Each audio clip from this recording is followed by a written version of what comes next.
আসসালামু আলাইকুম সবাইকে স্বাগত জানাচ্ছি আমাদের আজকের ক্লাসে। আজকে আমরা আলোচনা করতে চাই ম্যাটার্নাল মেডিসিনে যখন রিউমাটোলজিক্যাল কোনো কন্ডিশন থাকে সেখানে আসলে আমাদের কনসার্ন কী কী থাকবে। সো প্রথমে আলোচনা করতে চাই রিউমাটয়েড আর্থ্রাইটিস নিয়ে। সো রিউমাটয়েড আর্থ্রাইটিসের ক্ষেত্রে বেসিক যে কথা সেটা হচ্ছে ডিউরিং প্রেগনেন্সি অ্যাকচুয়ালি রিউমাটয়েড আর্থ্রাইটিসের পেশেন্ট একটু ইমপ্রুভ করে, লাইক তার যে জয়েন্ট পেইন বা তার যে ডিজিজ প্রোগ্রেশন সেটা রিলেটিভলি একটু ইমপ্রুভ করে। পেশেন্টের রিউমাটয়েড আর্থ্রাইটিসের কারণে যে সিমটমগুলো আসলে অ্যারাইজ করে সেগুলো সে একটু বেটার ফিল করা শুরু করে। বাট এখানে সাধারণত বেটার এই ব্যাপারটা সেখানে আমরা খুব ভালো দেখতে পাই যাদের ক্ষেত্রে দেখা যাচ্ছে যে আমরা অ্যান্টিসিসিপি অ্যান্টিবডি বা রিউমাটয়েড ফ্যাক্টর যাদের ক্ষেত্রে নেগেটিভ, সেখানে এটা ভালো বোঝা যায়। বাট যদিও তাদের রিউমাটয়েড আর্থ্রাইটিসের ব্যাপারটা একটু ইমপ্রুভ করতেছে ডিউরিং প্রেগনেন্সি, বাট দেখা যাচ্ছে ডিউরিং প্রেগনেন্সি আদার কমপ্লিকেশনসের রিস্ক রিলেটিভলি বেড়ে যায়। যেমন দেখা যাচ্ছে প্রি এক্লাম্পসিয়া হচ্ছে, অথবা ইন্ট্রাইউটেরাইন গ্রোথ রিটার্ডেশন হচ্ছে, বা এই টাইপসের, বা আমরা দেখছি প্রিম্যাচার লেবার বা প্রিম্যাচার ডেলিভারি ডেভেলপ করতেছে। সো এরকম কিছু কমপ্লিকেশনস আবার অ্যারেস্ট করা শুরু করে। তাহলে একদিকে রিউমাটয়েড আর্থ্রাইটিসে তার যে সিমটম ছিল সেইটা একটু বেটার ফিল করতেছে সে, বাট ওই দিক থেকে আদার কিছু নতুন কমপ্লিকেশনস এই দিকে আবার অ্যারাইজ করে। এটা একটা কনসার্ন। সেকেন্ড যে কথা সেটা হচ্ছে যে ড্রাগ রিভিউ। এখানে মেডিকেশন রিভিউ অবশ্যই করতে হবে, কারণ নর্মালি আমরা যে মেথোট্রেক্সেট আসলে পছন্দ করি বা বেশ কিছু এজেন্ট আছে যেটা আসলে রিউমাটয়েড আর্থ্রাইটিসে দেওয়া হয়, যেমন লেফ্লুনোমাইড। সো এই মেথোট্রেক্সেট, লেফ্লুনোমাইড এই ধরনের যে ড্রাগগুলো আছে এরা আসলে টেরাটোজেনিক। সো এদেরকে কোনোভাবে প্রেগনেন্সিতে দেওয়া সম্ভব না, এবং একটা পার্সন প্রেগনেন্ট এটা জানার পরে বন্ধ করবো এভাবেও আসলে সম্ভব না, বিকজ বাই দিস টাইম ফিটাসের যা ড্যামেজ হয়ে যাবে। সো এই জন্য আসলে যাদের রিউমাটয়েড আর্থ্রাইটিস আছে এবং তারা ডিমার্টসগুলো পাচ্ছে, সো আগে থেকে তাদের মেডিকেশন রিভিউ করা থাকে, তাদের প্রেগনেন্সি পুরোপুরিভাবে একটা প্ল্যানিংয়ের অংশ হিসেবে নেওয়া হয়, এবং বিফোর তাদের জাস্ট বিফোর গেটিং প্রেগনেন্ট আগে থেকে যখন তাদের প্ল্যানিং হবে তখন থেকেই মেডিকেশন রিভিউগুলো হবে, এবং তখনই আসলে তাদেরকে সেফ ড্রাগে সুইচ করতে হবে।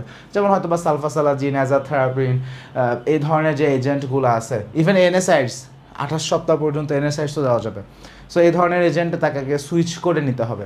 তাহলে মেডিকেশন রিভিউর ক্ষেত্রে একটা ব্যাপার আছে। আবার দেখা যাচ্ছে যে টিউমার নেক্রোসিস ফ্যাক্টর আলফা, এটার এগেনস্টে আমরা যে কিছু এজেন্ট ইউজ করি সেটাও আসলে দেওয়া যেতে পারে, কিছু মনোক্লোনাল অ্যান্টিবডি আছে। বাট এখানে এটা প্রেগনেন্সিতে সেফ হলেও সমস্যা হচ্ছে এটা আসলে প্লাসেন্টাকে ক্রস করতে পারে।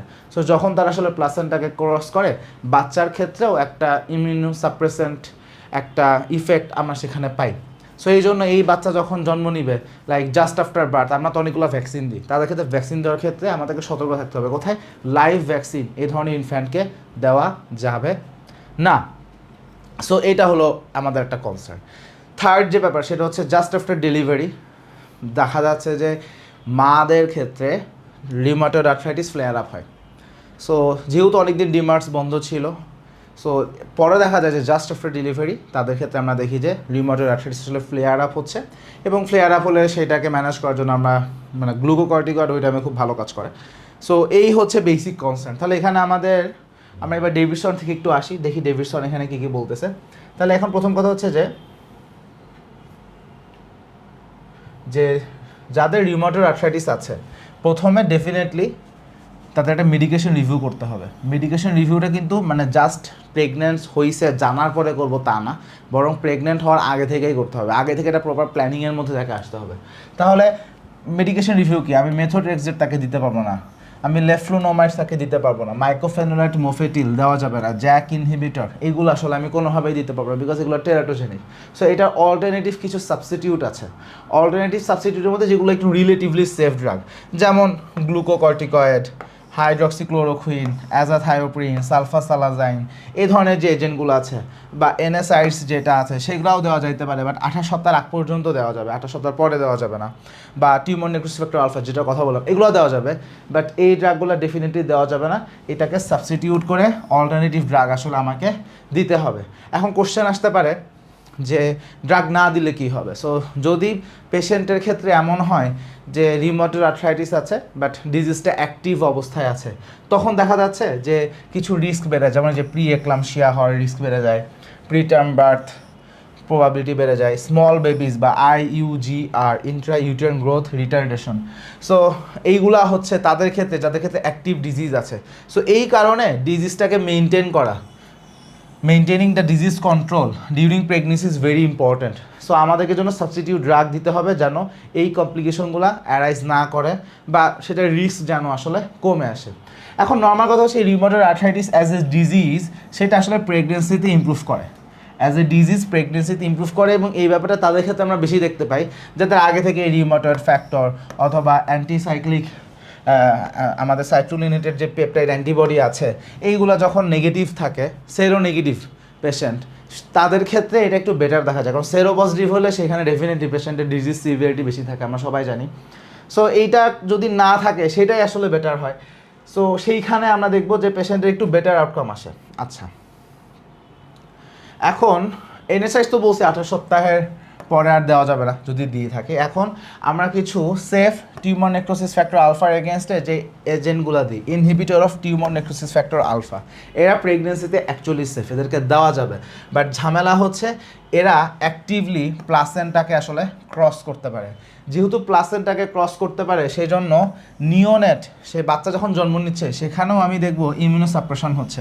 সো এই ইমিউনোসাপ্রেশন হলে আমাদের কনসার্ন কি, যে ওই ইনফ্যান্টকে আমি আসলে দেখা যাচ্ছে যে লাইভ ভ্যাকসিন দিব না, কোনোভাবেই দেওয়া যাবে না। বিশেষ করে যে মা যদি সেকেন্ড ট্রাইমেস্টার থার্ড ট্রাইমেস্টার এই সময় যদি টিউমার নেক্রোসিস ফ্যাক্টর আলফা এই টাইপের যে ড্রাগগুলো আছে এগুলো যদি পায়, ডেফিনেটলি নিওনেটকে ভ্যাকসিন দেওয়া যাবে না, লাইভ ভ্যাকসিন দেওয়া যাবে না। আর যদি আমরা দিয়েও থাকি, কোনো ভ্যাকসিন দিয়েও থাকি, ডেফিনেটলি তাকে ক্লোজ মনিটরিংয়ের আন্ডারে রাখতে হবে যে তার কোনো ইনফেকশন হলো কি না, কোনো ইনফেকশন হলো কি না সেটাকে অবশ্যই আমাকে মনিটরিংয়ে রাখতে হবে।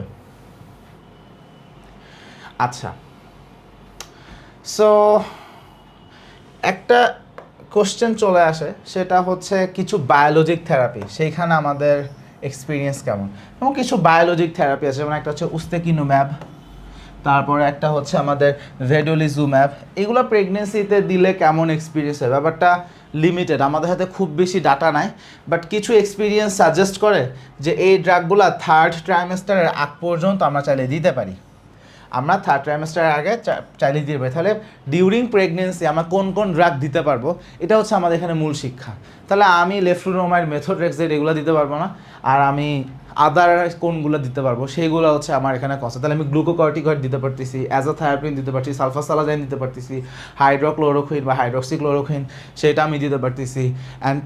আমাদের এখানে যে বায়োলজিকগুলো আছে উস্তেকিনুম্যাব এগুলো আমরা দিতে পারতেছি। বাট উস্তেকিনুম্যাব আর আমাদের যেই ভেডোলিজুম্যাব এখানে কথা কি থার্ড ট্রাইমেস্টার আগ পর্যন্ত দিতে পারবো। আর টিউমার নেক্রোসিস ফ্যাক্টর আলফা যেগুলো আছে, tumour necrosis factor alpha inhibitor agent যেগুলো আছে সেগুলোকে দেওয়া যাবে, বাট দিলে আবার ইনফ্যান্টকে লাইভ ভ্যাকসিন আমরা দিব না। প্লাস যদি কোনো ভ্যাকসিনেশন দেওয়া হয় বা ভ্যাকসিন দিই নেয়, বাট নর্মালি ইনফ্যান্টের ইনফেকশন হচ্ছে কি না সেটা একটা ক্লোজ মনিটরিং আমাদেরকে আসলে করতে হবে।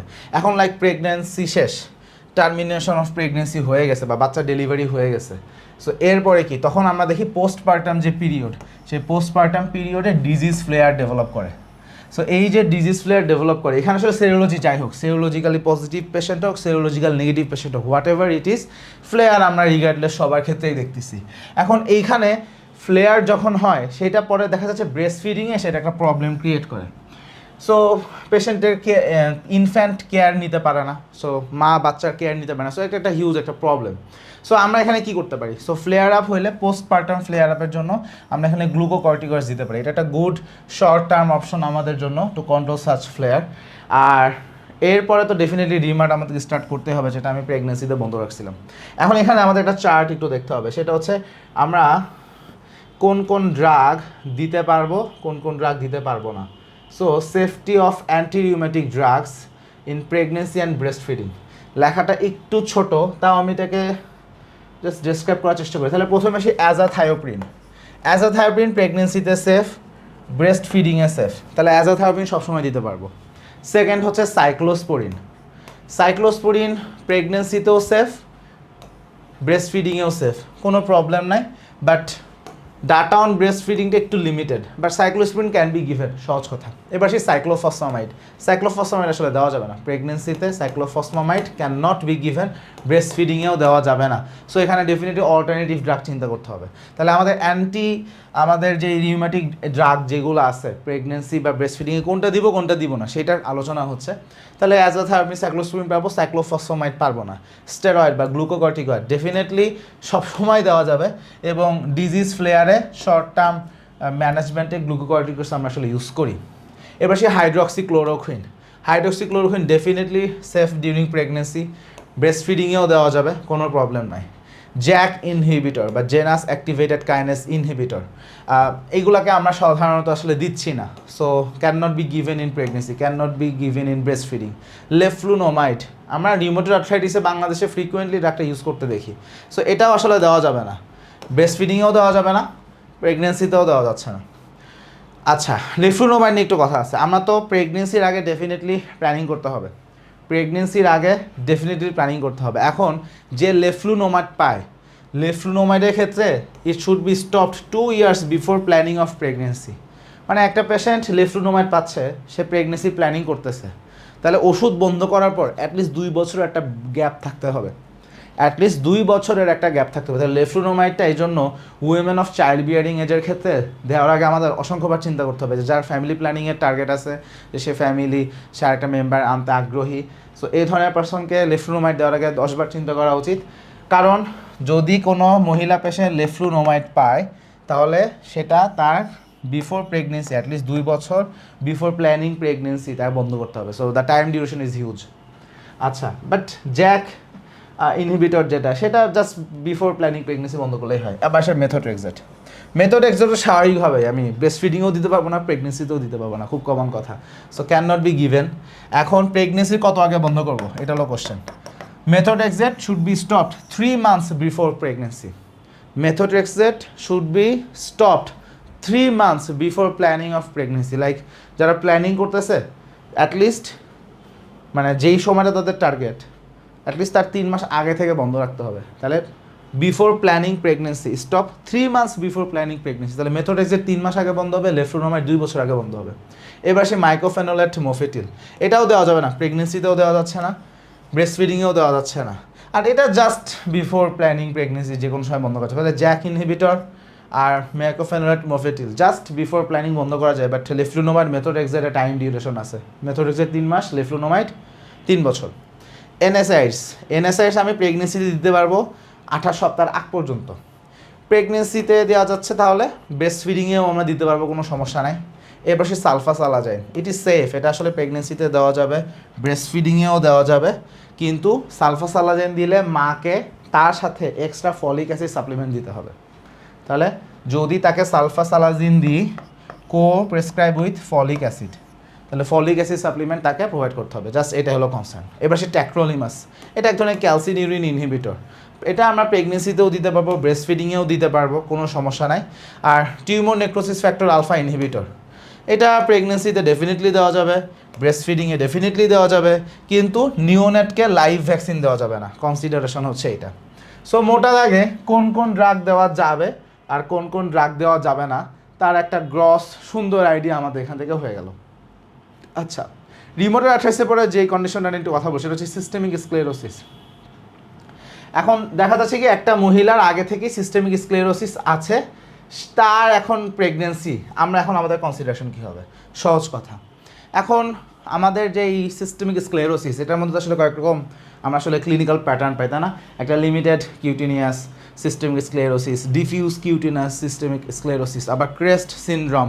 তাহলে এরকম মাল্টিপল প্রেজেন্টেশন পেশেন্টের আছে। তাহলে এক এক জায়গায় আমাদের কনসিডারেশন এক এক রকম হবে।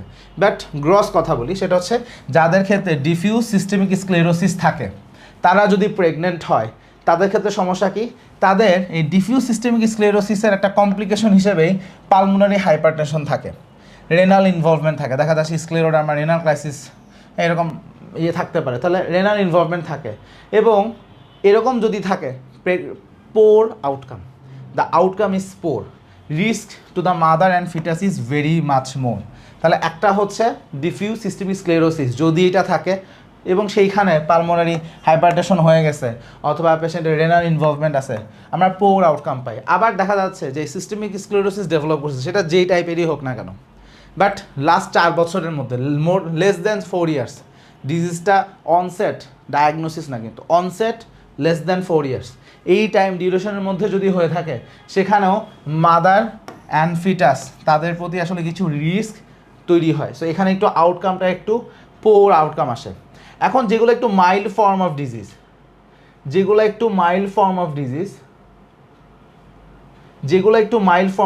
সেইখানে প্রগনোসিস রিলেটিভলি বেটার।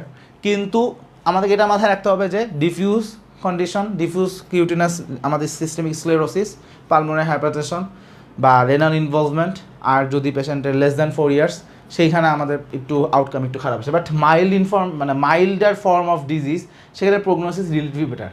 এবার সেই রায়নোস ফেনোমেনন, সিস্টেমিক স্ক্লেরোসিসের একটা কমন ফেনোমেনা হচ্ছে সেখানে রায়নোস ফেনোমেনন থাকে, যে একটু এক্সপোজার টু কোল্ড আমরা দেখব যে ভ্যাসোকনস্ট্রিকশন হয়ে একদম এখানে bluish discolouration of the finger tips. So Raynaud's ফেনোমেননটা একটু ইমপ্রুভ করে, কারণ এখানে একটু ভ্যাসোডাইলেশন হয়, তো সো একটু ইমপ্রুভ করে পেশেন্টদের ক্ষেত্রে। সো এখানে অফেন ইমপ্রুভস ডিউরিং প্রেগনেন্সি, কারণ ভ্যাসোডাইলেশন হচ্ছে। কিন্তু আরও কিছু প্রবলেম আছে যেগুলো আবার বেড়ে যাচ্ছে। সেটা কি? দেখা যাচ্ছে যে ইসোফেজিয়াল সিনড্রোম, দেখা যাচ্ছে যে ইসোফেজিয়াল ডিসমোটিলিটি থাকে অনেক পেশেন্টের ক্ষেত্রে। সিস্টেমিক স্ক্লেরোসিস থাকলে ইসোফেজিয়াল ডিসমোটিলিটি থাকে, অনেকে জার্ড লাইক সিমটমস নিয়ে আসতে পারে। সো এইটা আবার বেড়ে যায়, তাহলে ভ্যাসোডাইলেশন হয়, সেইটার জন্য একদিকে রেইনোস ইমপ্রুভ করে, বাট ইসোফেজিয়াল সিমটম সেটা সময়ের সাথে সাথে খারাপ হইতে পারে, কারণ এমনিতেই পেশেন্টের ক্ষেত্রে একটু নসিয়া ভমিটিং থাকে শুরুর দিকে, আবার ওইদিকে ইসোফেজিয়াল ডিসমোটিলিটি, তো সব মিলাই কন্ডিশনটা একটু খারাপ হয়ে যায়। এবার সেই রেনাল ক্রাইসিসটা প্রেগনেন্সিতে খুব ফ্রিকুয়েন্টলি হয় ব্যাপারটা তা না, বাট যদি ডেভেলপ করে পেশেন্টের জন্য সেটা খুবই ডেটোরিয়েটিং একটা condition. Scleroderma renal crisis normally একটু কমই পাওয়া যায় ডিউরিং প্রেগনেন্সি, বাট প্রেগনেন্সিতে যদি ঘটনাটা ঘটে সেটা মায়ের জন্য খুবই ডেটোরিয়েটিং একটা ইভেন্ট হতে পারে। এবং সেই কন্ডিশনে যদিও প্রেগনেন্সিতে এসি ইনহিবিটর আসলে কন্ট্রা ইন্ডিকেটেড, বাট এইখানে যদি রেনাল ক্রাইসিস ডেভেলপ করে, স্ক্লেরোডার্মা রেনাল ক্রাইসিস ডেভেলপ করে, সেখানে অবশ্যই এসি ইনহিবিটর দিতে হবে। তাহলে এসি ইনহিবিটর যদিও contra indicated in pregnancy, but in that case risk versus benefit, যে মায়ের রিস্ক কত, বাচ্চার রিস্ক কত, মায়ের বেনিফিট কত, সব কিছুই হিসাব করে এটা আউটওয়েট মানে এটা আসলে বেনিফিটটাই বেশি মনে হবে তখন। সো এখানে ফিটাসের যদিও রিস্ক থাকে, বাট এরপরও সেইটা আসলে পটেনশিয়াল বেনিফিট তার থেকে আসলে অনেক বেশি। সো এই জন্য স্ক্লেরোডার্মা রেনাল ক্রাইসিস হলে সেইখানে মাদার যদি প্রেগনেন্টও হয়ে থাকে, we shall go for AC inhibitor, এটা আমাদেরকে এখানে দিতে হবে। আচ্ছা, এবার আসি গ্লুকোকর্টিকয়েড আমরা fetal lung maturation in premature baby সেখানে দিতে পারি নর্মালি, কিন্তু যেখানে ওয়েমেন উইথ সিস্টেমিক স্ক্লেরোসিস সেইখানে আমরা এটা আসলে অ্যাভয়েড করতে চাই, কারণ কি রেনাল ক্রাইসিস হওয়ার একটা রিস্ক বেড়ে যায়। তাহলে নর্মালি যেখানে প্রিম্যাচুর বেবি হচ্ছে আমরা কিন্তু ফিটাল লাং ম্যাচুরেশনের জন্য স্টেরয়েড দিই, আসলেই দিই, কিন্তু এটা সিস্টেমিক স্ক্লেরোসিসের পেশেন্ট থাকলে এটা দেওয়া যাবে না, কারণ কি এটা দিলে সেখানে রেনাল ক্রাইসিসটা আসলে প্রোভোকড হইতে পারে। সো এই জন্য এটা আমাদেরকে মাথায় রাখতে হবে। আচ্ছা, এখন সিস্টেমিক স্ক্লেরোসিসের আমাদের কিছু সাবটাইপ আছে, সেটা নিয়ে একটু কথা বলি, যে প্রেগনেন্সিতে সেটার ইফেক্ট কেমন আসে। তাহলে প্রথমে আসি localized systemic sclerosis. So localized বা limited cutaneous systemic sclerosis basically একটু মাইল্ডার ফর্ম থাকে, গুড প্রগনোসিস আসে, রেইনোসটা ওইটা আমি একটু ইমপ্রুভ করে যেহেতু ভ্যাসোডাইলেশন হচ্ছে, বাট ইসোফ্যাজাইটিস মে ওরসন, খুব স্বাভাবিক। এবার সেই ক্রেস্ট সিনড্রোম, সো ক্রেস্ট সিনড্রোমেও আসলে গুড প্রগনোসিস, রাইনোস ইমপ্রুভ করে, ইসোফ্যাজাইটিস ওরসন, তাহলে দুইটা অলমোস্ট সিমিলারই আসে।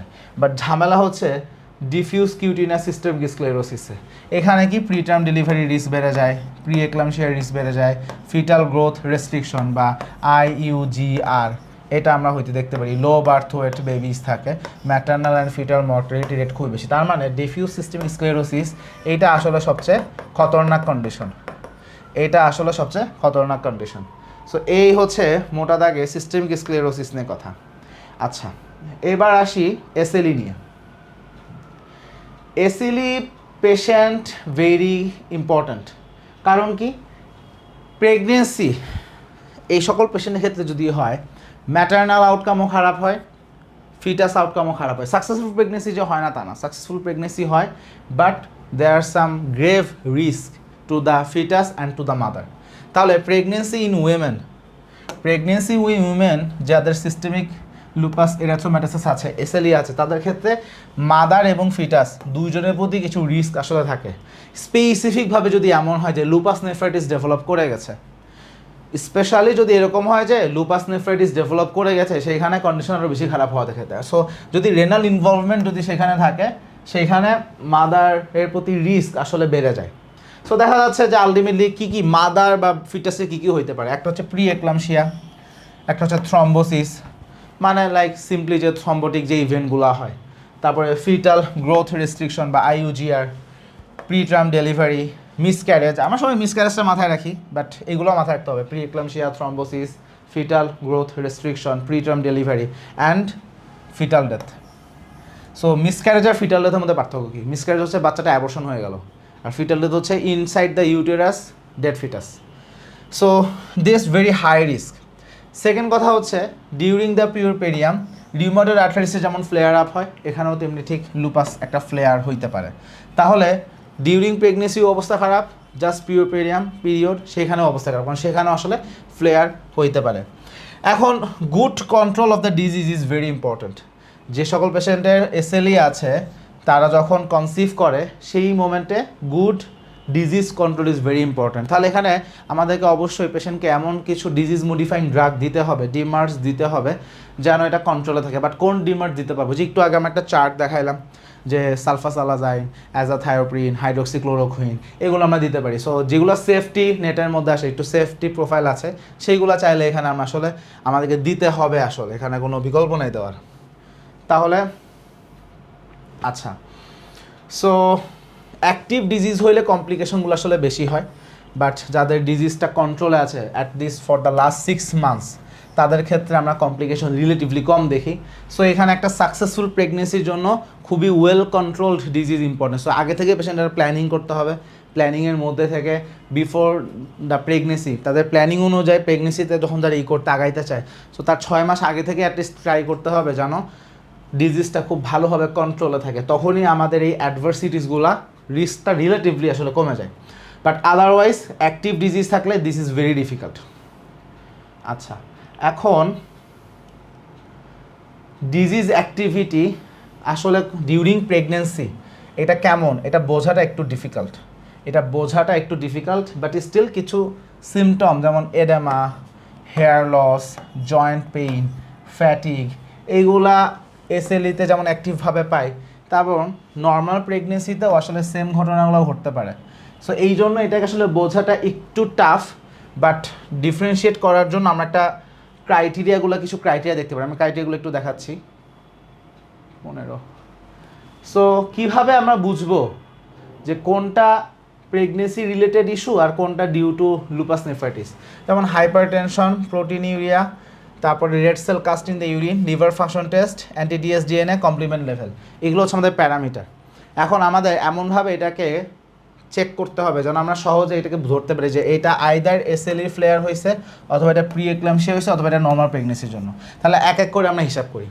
যেমন হাইপারটেনশন তো এসএলই ফ্লেয়ারে হবে, কিন্তু সমস্যা হচ্ছে এটা প্রি এক্লাম্পসিয়াতেও হয়। নর্মাল প্রেগনেন্সিতে হাইপারটেনশন হবে না। প্রোটিনিউরিয়া লুপাস ফ্লেয়ারেও হইতে পারে, প্রি এক্লাম্পসিয়াতেও হইতে পারে। Red cell cast in the urine, এইটা প্রি এক্লাম্পসিয়াতেও হবে না, নর্মাল প্রেগনেন্সিতেও হবে না, কিন্তু এটা এসএলই ফ্লেয়ার হয়। তাই এটা পুরো ইনভেস্টিগেটিভ একটা ফিচার, ইনভেস্টিগেশন করলে আমি টের পাবো। লিভার ফাংশন টেস্ট, এটা আবার প্রি এক্লাম্পসিয়াতে অ্যাবনর্মাল থাকে, বাট লুপাস ফ্লেয়ারে নর্মাল, তাহলে এটা আমার একটা এক্সক্লুশন পয়েন্ট হবে। তারপরে কি অ্যান্টি-ডিএস ডিএনএ অ্যান্টিবডি, এইটা খুব ইম্পর্টেন্ট। সেটা হচ্ছে একটা এসএলই কতটুকু আসলে অ্যাক্টিভ আছে, এটা এসএলই আসলে তার অ্যাক্টিভ ফর্মে আছে কি না, এটা বোঝার একটা সহজ উপায় হচ্ছে অ্যান্টি-ডিএস ডিএনএ অ্যান্টিবডি, এটা চেক করা। এবং এটা অবশ্যই যদি এসএলই অ্যাক্টিভ থাকে আমি বেশি পাবো, বাট এটা প্রেগনেন্সি হোক প্রি এক্লাম্পসিয়া হোক নর্মালি থাকবে। আবার যে complement level C3 C4, definitely সেটা এসএলইতে কম থাকবে। আর প্রি এক্লাম্পসিয়া হলে বেশিও হইতে পারে, নর্মালও হইতে পারে, আবার প্রেগনেন্সিতেও নর্মাল থাকবে। তাহলে আমি কনফিউশন যদি আমার মধ্যে ক্রিয়েট করে যে এটা কি আসলে লুপাস ফ্লেয়ার হইলো নাকি এটা আসলে প্রি এক্লাম্পসিয়া নাকি নর্মাল প্রেগনেন্সির ফিচার, তো বোঝার জন্য আসলে বেস্ট উপায় হচ্ছে ইনভেস্টিগেশনগুলো করে ফেলা।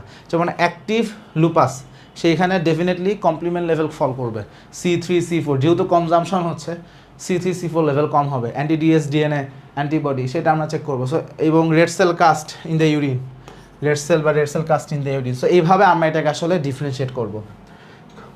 আচ্ছা, তারপরে আমরা আবার ব্যাক করি।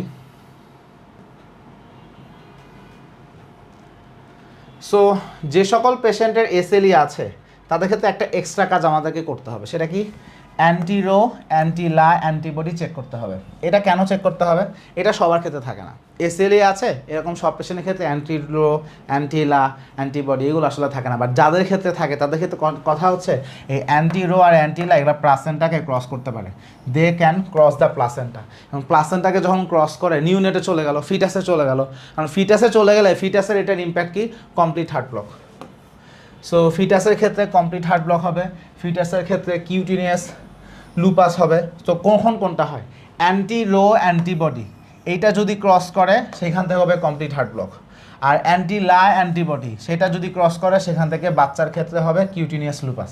এবং এইখান থেকে এমআরসিপি পার্ট 1-এও কোশ্চেন আসে, এখান থেকে এফসিপি পার্ট 1-এও কোশ্চেন আসছে প্রিভিয়াস কয়েকবার, মাল্টিপল টাইম কোশ্চেন আসছে, বিশেষ করে এমআরসিপিতে মাল্টিপল টাইম কোশ্চেন আসছে যে অ্যান্টি রো থেকে আমাদের কমপ্লিট হার্ট ব্লক হচ্ছে, অ্যান্টি লা থেকে কিউটিনাস লুপাস হচ্ছে। So very important. তাহলে মায়ের অ্যান্টি রো আছে কি না, অ্যান্টি লা আছে কি না, এটা চেক করে নিতে হবে। তাহলে আমি বুঝতে পারবো যে বাচ্চার আগে থেকে আমি বুঝতে পারবো যে বাচ্চার এখানে কমপ্লিট হার্ট ব্লক হওয়ার প্রবাবিলিটি খুবই হাই, বা বাচ্চার কিউটিনাস লুপাস হওয়ার প্রবাবিলিটি খুবই হাই। আচ্ছা, এখন মেডিকেশন তো ডেফিনেটলি রিভিউ করতে হবে prior to the pregnancy, already এগুলো আলোচনা আমরা প্রিভিয়াস রিউমেটয়েড আর্থ্রাইটিসে যা বলছি সেটাই। আচ্ছা, অল্টারনেটিভ সাবস্টিটিউট ওই সেম বক্স আমরা এটা বলে ফেলছি। আচ্ছা, এখন কথা হচ্ছে অ্যান্টিফসফোলিপিড অ্যান্টিবডি যদি কারো থাকে সেখানে আমাদের কনসিডারেশন কী হবে, কারণ এসএলই যাদের থাকে এসএলইর সাথে অ্যান্টিফসফোলিপিড অ্যান্টিবডি থাকতে পারে, আবার antiphospholipid antibody just primary condition হিসেবেও থাকতে পারে। তো সেইখানে আমাদের কনসিডারেশন কী আসবে? সো যেটা প্রাইমারি অ্যান্টিফসফোলিপিড সিনড্রোম, এখানে আমাদের সবচেয়ে বড় কনসার্ন কি, একটা হচ্ছে থ্রম্বোটিক ইভেন্ট হয়, তাই না? আর্টেরিয়াল থ্রম্বোসিসও হইতে পারে, ভেনাস থ্রম্বোসিসও হইতে পারে। তাহলে আমার একটা দেখা যাচ্ছে যে থ্রম্বোসিস হওয়ার রিস্ক খুবই বেশি। আবার দেখা যাচ্ছে অ্যান্টিফসফোলিপিড অ্যান্টিবডি মিসক্যারেজ খুবই হয়, তাহলে মিসক্যারেজ ভেরি মাচ কমন। আবার ফিটাল ডেথ হইতে পারে, প্রি এক্লাম্পসিয়া হইতে পারে, এইগুলো একটা রিস্ক আছে। সো আমরা এখানে আসলে কী করতে পারি? প্রাইমারি হোক সেকেন্ডারি কজ হোক, আমাদের আসলে বেসিক ম্যানেজমেন্ট সিস্টেম, সেটা কি পেশেন্টকে আমি ম্যানেজ করবো লো ডোজ অ্যাসপিরিন দিয়ে। এটা প্রোফাইল্যাক্টিকভাবে থাকবে লো ডোজ অ্যাসপিরিন, সেই সাথে সাথে লো মলিকুলার হেপারিন দিব থ্রম্বোসিসকে প্রিভেন্ট করার জন্য। তাহলে অ্যান্টিকোয়াগুলেন্ট হিসেবে আমার লো মলিকুলার হেপারিন পাবে, আর প্রি এক্লাম্পসিয়াকে প্রিভেন্ট করার জন্য আমি লো ডোজ অ্যাসপিরিন দিব। এইটা হচ্ছে আমার basic management plan. SLE with antiphospholipid syndrome অথবা প্রাইমারিভাবে অ্যান্টিফসফোলিপিড সিনড্রোম, দুইটা জায়গাতেই আমার ম্যানেজমেন্ট আসলে সেম হবে। তাহলে মোটা দাগে রিউমাটোলজিক্যাল কন্ডিশনের আলোচনা আমাদের এইটুকুই। এখানে একটু বোন ডিজিজ নিয়ে একটু কথা আছে, আমি এটাকে আসলে বলে ফেলি। তো অস্টিওপোরোসিসের দেখা যাচ্ছে the first time during pregnancy osteoporosis হইতে পারে, বাট যদিও ঘটনা আসলে খুব রেয়ার। সো অস্টিওপোরোসিস সাধারণত পেশেন্টের প্রেজেন্টেশনটা কখন হয়? দেখা যাচ্ছে যখন সে থার্ড ট্রাইমেস্টারে থাকে অথবা পিওর পেরিয়ামে থাকে, ওই মোমেন্টে অস্টিওপোরোসিস থেকে তার একটা ফ্র্যাকচার হয়। Fracture of the neck of the femur হইতে পারে, অথবা fracture of the multiple vertebral body, multiple vertebral fracture হইতে পারে। এখন যদি ভার্টিব্রাল বডি ফ্র্যাকচার হয়, নেক অফ দ্য ফিমার ফ্র্যাকচার হয়, এই পেশেন্ট তখন আমার কাছে এই নেক অফ দ্য ফিমার ফ্র্যাকচার হলে হিপ পেইন নিয়ে আসবে, আর ভার্টিব্রাল বডি ফ্র্যাকচার হলে ব্যাক পেইন নিয়ে আসবে। তাহলে দেখা যাচ্ছে পেশেন্টের বেসিক প্রেজেন্টেশন কি, বেসিক্যালি এটা rare condition, but third trimester অথবা পিওর পেরিয়াম এই সময় পেশেন্টের নেক ফিমার ফ্র্যাকচার হতে পারে, ব্যাক কি বলে আমাদের ভার্টিব্রাল ফ্র্যাকচার হতে পারে, এবং সেটা হলে আমাদের patient hip pain back pain নিয়ে আসতে পারে। এখন কারণ কি খুব একটা ক্লিয়ার না আমাদের কাছে, the cause is actually unknown, but আমরা সাসপেক্ট করি যে এইখানে যে বোন লস যে মেকানিজম সেটা আসলে অ্যাম্প্লিফিকেশন হয়। এখানে আসলে বোন লস মেকানিজম সেটা আসলে অ্যাম্প্লিফিকেশন হয়। তবে এটা আসলে তাদের ক্ষেত্রে বেশি প্রিডমিনেটলি বোঝা যায় যাদের বোন ম্যাস ডেনসিটি প্রেগনেন্সির আগে থেকেই কম ছিল। তাহলে বোন ডেনসিটি আগে থেকেই লো ছিল, প্রি এক্সিস্টিং কন্ডিশন।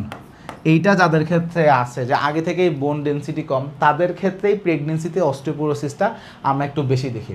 এখন এর বাইরে কিছু ফ্যাক্টর আইডেন্টিফাই করা হয়, যেমন কেউ যদি স্টেরয়েড লম্বা সময় ধরে পায়, হ্যাঁ, যদি কোনো একটা ক্রনিক ইনফ্লামেটরি ডিজিজ থাকে, সেইখানে আসলে এগুলো একটা রিস্ক ফ্যাক্টর হিসেবে আমরা এটাকে অ্যাড্রেস করতে পারি। অবশ্যই অস্টিওপোরোসিসের একটা কারণ তো definitely long term use of corticosteroid, so এটা একটা ইয়ে থাকতে পারে। এখন প্রেগনেন্সি অ্যাসোসিয়েটেড যে অস্টিওপোরোসিস, আমরা এখানে কী করতে পারি? সো দেখা যাচ্ছে যে আসলে সত্যি কথা হচ্ছে যে ইট ইমপ্রুভস উইদাউট ট্রিটমেন্ট ছাড়াই ব্যাপারটা ইমপ্রুভ করতে পারে। কিন্তু যাদের ক্ষেত্রে ফ্র্যাকচার হয়ে গেছে, ভার্টিবল ডিফর্মিটি হয়ে গেছে, এই ব্যাপারটা একটু সিভিয়ার কন্ডিশন। এখন আমরা বিসফসফোনেট বা অস্টিওপোরোসিসে আদার যে ট্রিটমেন্টগুলো দিই, এগুলো আমরা এম্পিরিক্যালি পোস্টপার্টাম পিরিয়ডে আমরা আসলে দিতে পারি। কিন্তু সেইটা দিলে অস্টিওপোরোসিস একটু ইমপ্রুভ করলেও ফ্র্যাকচার যেটা হয়ে গেছে সেটা তো আর চেঞ্জ হবে না। সো ওইটা একটু ডিফারেন্ট আলাপ, যে ফ্র্যাকচারের আউটকামটা আনক্লিয়ার, কিন্তু অস্টিওপোরোসিসের কারণে যে বোন ডেনসিটি যে তার কম ছিল, সেটাকে ইমপ্রুভ করার জন্য আমাদের বিসফসফোনেট বা আদার যে অস্টিওপোরোসিস আমরা যে আদার যে ড্রাগগুলো ইউজ করি, সেগুলো এখানে কিছু কাজ করতে পারে, কিন্তু পোস্টপার্টাম পিরিয়ডে সেটা আমরা দিই। আচ্ছা, অ্যানাদার প্রেজেন্টেশন, এটা আরেকটা প্রেজেন্টেশন বলি অস্টিওপোরোসিস এখানে, সেটা আসলে একটা chronic regional pain syndrome type 1। এইটা হচ্ছে আমাদের একটা condition, chronic regional pain syndrome type 1। So এইখানে আসলে এটা ডায়াগনোসিস করার উপায় হচ্ছে আমরা একটা এমআরআই স্ক্যান করব। নর্মালি অস্টিওপোরোসিস আইডেন্টিফাই করার জন্য আমরা কী করি? আমরা একটা ডেক্সা স্ক্যান করি, রাইট?